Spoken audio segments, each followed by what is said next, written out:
Bonjour, un reportage par jour en direct du mondial de l'auto, de la moto et de la mobilité. Nous on est dans le hall 2.2, le mondial de la mobilité. Alors je sais bien que sur les réseaux sociaux tout va très vite, on prend quelques secondes pour regarder une vidéo. Mais prenez le temps d'aller au bout de cette interview.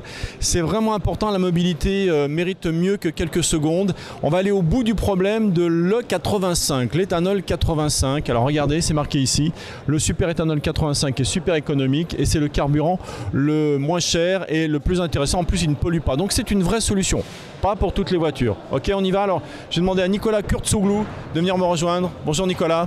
Bonjour Yves. Voilà, donc responsable carburant au SNPAA, le syndicat national des producteurs d'alcool agricole. Les producteurs, les membres du SNPAA sont les entreprises qui produisent le bioéthanol à partir de betteraves, de céréales et de résidus sucriers et amidonniers en France. Le bioéthanol est produit en France par les agriculteurs français. Ça concerne 50 000 agriculteurs en tout.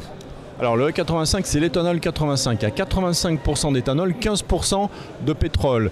Donc moins polluant et beaucoup moins cher. On a le litre à combien? Absolument. Aujourd'hui, le litre est à 0,68 € par litre. Donc même s'il y a une surconsommation de 25% au maximum, ça permet de faire environ 500 € d'économie tous les 13 000 km. Et effectivement, c'est plus écologique parce que c'est 70% le bioéthanol par rapport à l'essence et 70% de réduction de CO2. Donc le bioéthanol européen, c'est bon pour le climat. Et le super éthanol E85, c'est 90% de particules fines en moins par rapport à l'essence. Donc c'est aussi bon pour la qualité de l'air. C'est bon sur les deux tableaux, le climat et la qualité de l'air et les emplois, troisième tableau. Et les emplois en France en plus. Alors malheureusement, les boîtiers homologués, on va en parler depuis quelques semaines, ne fonctionnent pas sur le diesel. C'est malheureux ça. Ah oui, non. Les boîtiers de conversion E85, c'est que pour les voitures essence. Et encore pas toutes. Alors, c'est de plus en plus de voitures essence. Il faut que les catégories soient homologuées. Pour l'instant, c'est toutes en dessous de 14 chevaux et immatriculées après l'an 2000. Parce qu'avant, on pouvait rouler au super éthanol, mais ce n'était pas homologué. Et il y a deux sociétés, FlexiFuel et Biomotors, c'est ça, qui ont fait la démarche d'homologuer ces boîtiers. Maintenant, on a le droit. Absolument, voilà. Donc, il y a deux manières de rouler au super éthanol 85, soit avec des FlexFuel d'origine, des voitures FlexFuel d'origine. Il y en a peu, par des constructeurs. Donc aujourd'hui, il y en a peu. Il y a Volkswagen qui vendait une Golf FlexFuel. Il y en a certains qui imaginent revenir en 2019 parce qu'il y a des intérêts par rapport au malus, puisqu'il y a 40% d'abattement sur le CO2. Donc les constructeurs automobiles se disent, tiens, si on fait un FlexFuel avec 40% d'abattement de CO2, eh bien on paye 0 € de malus au lieu de 2 000 ou 3 000 €. Donc c'est quand même tout à fait intéressant. La deuxième manière, c'est de mettre un boîtier de conversion E85 homologué sur une voiture essence, pourvu qu'elle soit immatriculée après 2000 et qu'elle ait 14 chevaux ou moins. Et de plus en plus, on pourra monter tous ces boîtiers sur toutes les voitures à essence. Ça vient petit à petit. Absolument. Il y a 8 catégories, donc voilà, de 0 à 14 chevaux, injection directe et injection indirecte. Il y a combien de stations dans lesquelles on peut trouver une pompe de E85 aujourd'hui en France? Aujourd'hui, il y en a 1058 exactement, et il y en a de plus en plus. Chaque semaine, c'est 3 à 4 stations en plus. Et donc Intermarché et Total sont les leaders sur le super éthanol E85. Ils ouvrent chaque semaine plusieurs stations. Et il y en a d'autres d'autres distributeurs de carburant qui réfléchissent à ça, puisqu'il y a des demandes qui montent du terrain dans les stations où il n'y a pas de E85. Il y a des clients qui demandent aux gérants des stations de proposer le E85. Ça fait à peu près 10%, parce qu'il y a 11 000 stations en France à peu près. Ça fait 12% exactement des stations. Oui. Dites-moi, ces derniers mois, la progression de demande en carburant de E85 a été énorme, hein? C'est absolument remarquable. On est passé de 10 millions de litres en janvier à 17 millions de litres en août.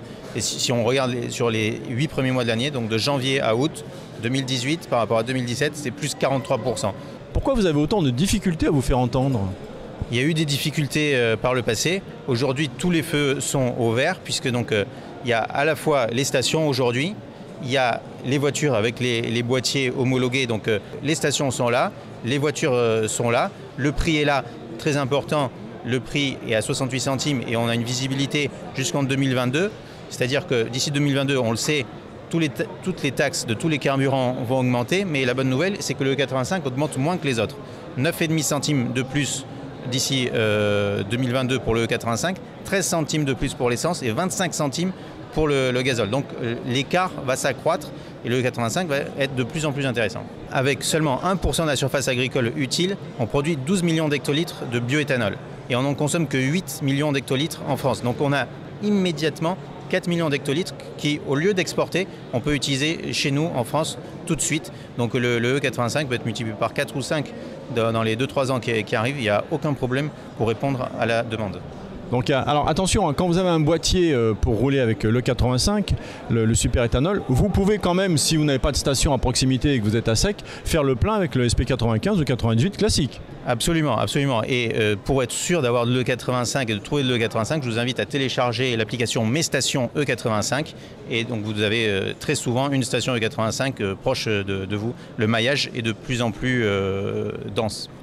L'idéal, ce serait une voiture très légère, qui fonctionne thermique, hein, qui fonctionnerait à l'E85, hybride, hein, ce serait pas mal, hybride, turbo compressé, parce que j'ai entendu sur RMC, Radio Monte Carlo, il y a une émission formidable le dimanche matin avec Jean-Luc Moreau, qui expliquait qu'avec une voiture turbo compressée, la surconsommation, parce qu'il y a une petite surconsommation quand on est au E85, était quasiment nulle. Il y a une sorte de car bashing auprès de la voiture thermique, mais c'est faux, parce que la voiture thermique avec le 85 peut encore rentrer dans les villes en ne polluant quasiment pas. Voilà, c'est une vraie solution. Absolument. Le bioéthanol est une solution.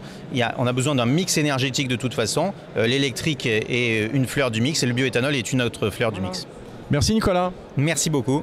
À bientôt pour d'autres reportages. Automobile Club Association. Priorité à la mobilité.